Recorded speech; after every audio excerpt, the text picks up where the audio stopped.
Isang mapagpalang araw po sa ating lahat, taligid sa lahat sa ating Panginoon. Ako po si Mark, ang inyong lingkod, and welcome po sa ating daily devotion ni Pastor Russell Ocampo. Kaya ang topic pa rin po natin ngayong araw ay tungkol kay Esther. Pinaka-topic is about God directs our steps. Sa scripture naman po ito po matatagpuan sa Esther chapter 1 to 2. And tayo po magbasa sa chapter 2. Sabi dito, lumipas sa mga araw at kapawi ang galit ni Haring Xerxes. Subalit patuloy pa rin nitong naalala si Basti ang ginawa nito at ang utos na nilagdaan niya laban dito. Kaya't iminungkahi ng kanyang mga lingkod, bakit di kayo magpahanap ng magaganda at kabataang dalaga kamahalan. So sa ating katuruan, God positions us before we understand His purpose. So inihanda tayo at inilagay tayo ng ating Panginoon sa tamang kalagayan bago pa natin na lubos na maunawaan yung dahilan ng pagkilos ng ating Panginoon. Ay yung kanyang plano ay nauna kaysa sa ating pagkaunawa. Pangalawa, God uses ordinary faithfulness for extraordinary purposes.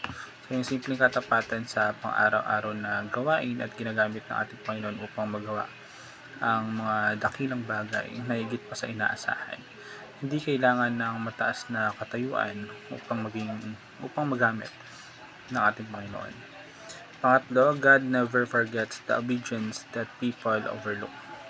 So hindi nakakalimot yung ating Panginoon sa bawat pagsunod na tila hindi napapansin o pinapahalagahan ng mga tao.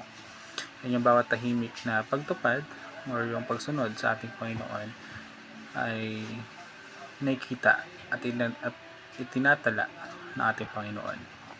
Sa application naman po, be faithful wherever God's providence has placed you.